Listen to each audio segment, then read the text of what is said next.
Durante la ceremonia de celebración de 70 años del astillero Río Santiago se rindió homenaje a Juan Domingo Perón, entre otras cuestiones. Hubo, distintas presencias ayer en este importante astillero Río Santiago para hablar del acto de botadura, de la compuerta que se construyó allí para, uno de los diques, y le vamos a pedir que nos cuente bien de qué se trata. Le damos la bienvenida a Francisco Vanegas, que es secretario general de ATE de Ensenada. Bienvenido, Francisco.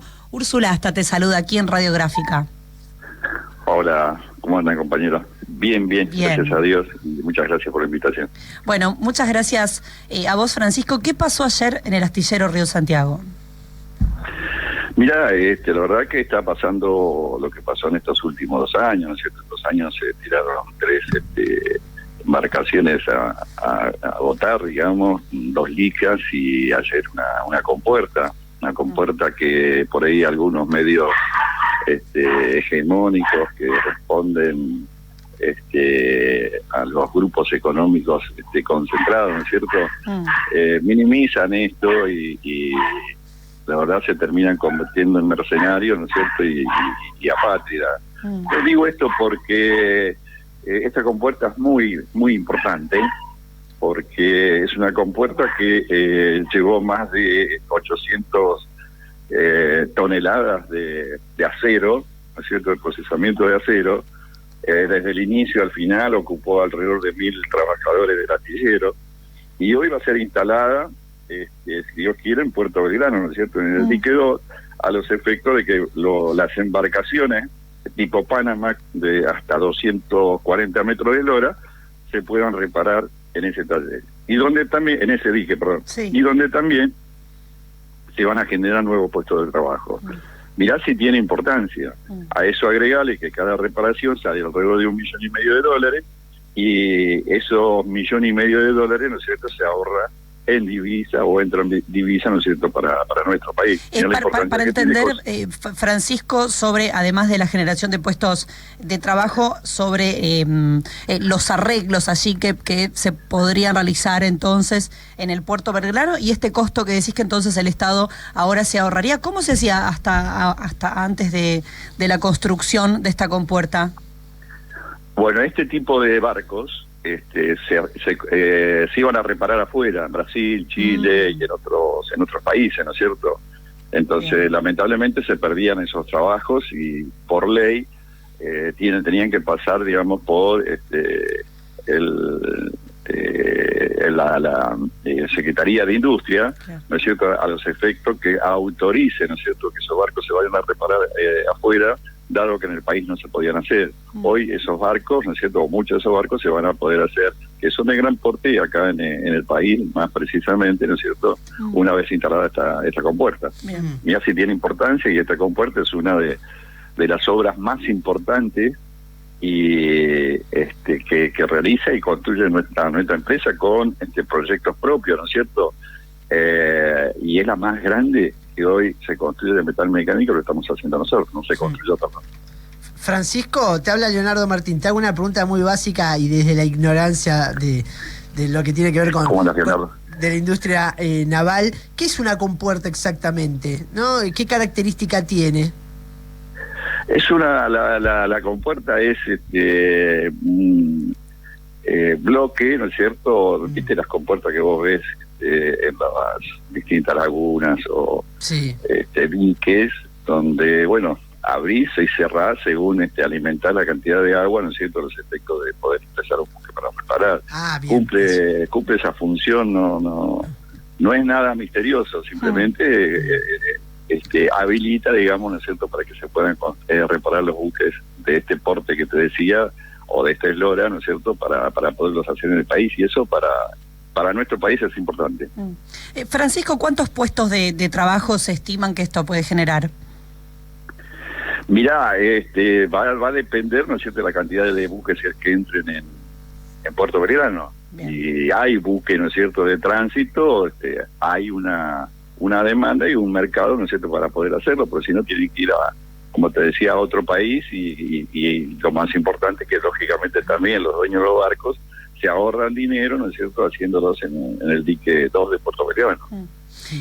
Hablabas al principio de esta entrevista de la construcción de los 2 licas, ahora de esta compuerta. Tuve la posibilidad de visitar el astillero Río Santiago hace algunos meses atrás, conocer ese lugar que realmente es muy impactante, muy impresionante y que da cuenta mucho el desarrollo de estos 70 años de los vaivenes de la historia argentina y también de la enorme pelea que han dado allí ustedes, de las trabajadoras y los trabajadores en el lugar. Quisiera preguntarte, quizás en un trazo grueso, Francisco, sobre esa historia, sobre el momento en el que surge durante el peronismo, qué pasó después, para también entender qué es lo que está pasando hoy en el astillero y entender el potencial de tan importante lugar. Mira, el astillero Río Santiago fue inaugurado el 15 de junio de 1953 con un objetivo, y su razón social es construir buques para la defensa nacional y también para la marina mercante, además de hacer este tipo de obras, ¿no es cierto?, metalmecánica, como antes se hacían motores. Hoy, bueno, los motores no se hacen más. Y ha ido transcurriendo el tiempo, ¿no es cierto?, donde, bueno, había un capitán en aquel momento que era presidente del astillero que peleaba muchísimo, ¿no es cierto?, para que el astillero pudiera tener trabajo, que es el capitán Carranza, sí. Y que se ha dado esta lógica con de trabajo de mantener las 3 gradas llenas con proyectos y contratos que se firmaron en el año 74, ¿no es cierto?, por Juan Domingo Perón y el capitán Carranza. A partir de ahí, vos fíjate que esos trabajos eran a largo alcance, porque llegábamos a la década del 80, ¿no es cierto?, construyendo las MECO 140, que eran 6 corbetas misilísticas, ¿no es cierto?, que se construyeron en el astillero. Anteriormente se había construido la Santísima Trinidad, un barco, digamos, también de guerra, que participó en la Guerra de las Malvinas. Esta fragata, ¿no es cierto?, participó la Santísima Trinidad en la Guerra de las Malvinas. Tiene toda una importancia, ¿no es cierto? A partir de ahí ya, durante el gobierno de Alfonsín ya no se firmó ningún contrato, hasta después cerca del año 89 se firmó uno, y después, bueno, ha ido transcurriendo el tiempo, por ahí se firmaron 5 buques que se hicieron allá por el 2004 con un armador alemán. Y bueno, y así ha continuado, ¿no es cierto?, sobreviviendo, porque realmente lo más importante fue la década, ¿no es cierto?, del 70, cuando estaban todos estos contratos firmados, ¿no es cierto?, a largo plazo. Lamentablemente el golpe de Estado hizo que a partir de ahí, ¿no es cierto?, el astillero empiece la decadencia, ¿no es cierto?, de firmar nuevos contratos, donde, bueno, no podíamos sostener, digamos, la estabilidad laboral, que en aquel momento éramos 5.500 de planta y 3.000 contratados. Todo eso se ha ido perdiendo, ¿no es cierto?, hasta que, bueno, ¿cuántos son hoy? En los 90 trataron de privatizarlo para cerrarlo, después nos metieron en zona franca para no poder construir para el territorio nacional, y en el 2018 lo quisieron dinamitar. La lucha de los trabajadores hizo que se mantuviera abierta, y hoy el astillero está abierto, reactivado, con decisiones políticas del gobierno de la provincia de Buenos Aires, con decisiones políticas del ministro de Defensa, Jorge Tayana, y lógicamente con el gobierno nacional, porque si no, no sería posible que el astillero se esté reactivando. Quizás no en el tiempo que queremos, pero se está reactivando y, bueno, tenemos el objetivo de volver a tener las 3 gradas llenas. Cuando hablas de volver a tener las 3 gradas llenas, y hablando un poco de hoy, quizás para entender, para quienes no estamos en tema, el potencial de eso, es decir, ¿qué podría implicar un desarrollo mayor, tener esas 3 compuertas llenas, como decís, para la Argentina? La compuerta ya a partir de ayer ya se lo llevan a Puerto Belgrano, así que es un trabajo realizado del astillero. Sí. El futuro del astillero está basado en reparaciones, está basado en entregar estas 2 lanchas de instrucción para la Armada, que esto creo que se va a hacer antes de octubre. Sí. Hay un contrato firmado para hacer un dique flotante, ¿no es cierto?, para la Armada, que va a ser para el sur, para Tierra del Fuego. Y eso implicaría, ¿no es cierto?, que cuando hablamos de Grada, si vos estuviste en Astillero, viste que estaba un buque, que es para Venezuela, el Juan Azurduy, en ese buque exactamente, ese buque hay que botarlo y ahí se empezaría a construir, ¿no es cierto?, el nuevo contrato para hacer el dique flotante para la Armada Nacional. Y después hay una carta de intención para hacer un multipropósito también para la Defensa Nacional. Esto demandaría, si se concreta en un contrato, ¿no es cierto?, en unas 3 millones de horas de trabajo y unos 5 años de trabajo para el astillero. Hay perspectivas después de metalmecánica, hay otras perspectivas para seguir haciendo más licas para Bolivia, pero bueno, todo eso va a llevar un tiempo, porque el que conoce el astillero sabe que hoy se firma un contrato y hasta a los 12, 18 meses nos inicia la obra, ¿no? Porque lamentablemente es así. Y esto nos ha pasado un poco también con el trabajo de los buques para Venezuela, donde nos decían que tardamos tantos años. No se tardó tantos años en el astillero, porque los planos tardaron un montón, porque no se hicieron en el astillero, sino se hicieron en Brasil. Mientras llegaban los planos, las compras de las chapas lo hacía Venezuela, que después, bueno, no lo podía hacer, lo terminamos haciendo nosotros, y entonces eso ha ido avanzando en el tiempo, ¿no es cierto?, y no podíamos nosotros trabajar como pretendíamos. Hoy el Eva Perón está terminado, no se lo lleva a Venezuela porque está bloqueada por Estados Unidos, y Dios quiera esto se destrabe, ¿no es cierto?, y definitivamente podamos entregar esos barcos. Francisco, te pregunto porque recuerdo que durante el gobierno de Mauricio Macri, el Congreso había sancionado un régimen de promoción de la industria naval que posteriormente Macri le había vetado algunos artículos claves. ¿Puedes profundizar un poco sobre este tema? ¿Qué importancia tenía este régimen? Mirá, tenía una importancia que era muy importante, ¿no es cierto?, para los armadores nacionales, que es el fondo de financiación, ¿no es cierto?, donde lamentablemente no hay, exceptuando, bueno, hoy el gobierno ha otorgado créditos a los astilleros para renovar la flota pesquera. También se está con el FONDES, estos trabajos que yo te decía, donde también se reactiva el astillero Tandanor.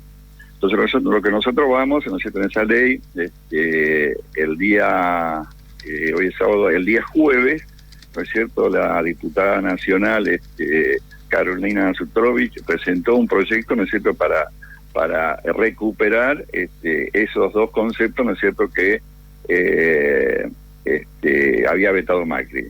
Y esto, bueno, creemos que es un camino, la ley es importante, esto se logra con unidad de los trabajadores públicos y privados, se logra con la unidad de las cámaras empresarias, con la universidad, con los colegios de ingenieros. Entonces participamos todos y creo que ahí logramos un consenso importante, ¿no es cierto?, para poder sacar esta ley.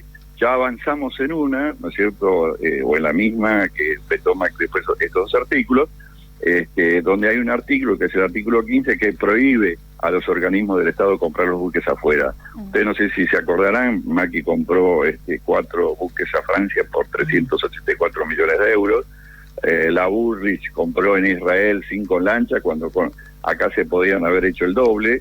Entonces todo esto hoy está prohibido por ley, ¿no es cierto?, en función de la unidad que logramos, y que ese proyecto fue aprobado en forma unánime, ¿no es cierto?, por el Congreso, tanto en diputados como en el Senado. Así que nosotros estamos por ese camino, para nosotros es muy importante, porque eso generaría, digamos, un fondo a través de sacarle a los fletes, que lamentablemente hoy se van entre 7.000 y 8.000 millones de dólares, ¿no es cierto?, afuera en flete. Entonces de ahí sacar un mínimo porcentaje, ¿no es cierto?, para tener un fondo y que los armadores nacionales puedan construir los barcos en nuestro país. Francisco Vanegas, te agradecemos muchísimo esta conversación aquí con Radiográfica y seguramente la seguimos. Un abrazo y gracias. Muchas gracias a ustedes y, como siempre digo, ustedes están informando y eso a nosotros nos ayudó a mantener el astillero abierto. Ustedes saben claramente que hemos sido perseguidos, tenemos muchísimos años de sobrevivencia y persecución, pero en este caso lo que ganamos en la calle con la lucha, que es mantener el astillero abierto, hoy queremos ganar, ¿no es cierto?, adentro con producción, en la medida que el gobierno vaya tomando decisiones políticas para reactivar no solamente el astillero Río Santiago, sino Tananor y todos los astilleros privados. Ese es el objetivo, ¿no es cierto?, de toda la unidad esta que construimos, y insertarnos en un proyecto de país donde podamos recuperar la industria nacional y en particular la industria naval. Es el secretario general de ATE Ensenada, Francisco Vanegas. Te agradecemos. Un abrazo. Gracias. Gracias y un abrazo para ustedes. Allí pasaba 70 años del astillero Río Santiago.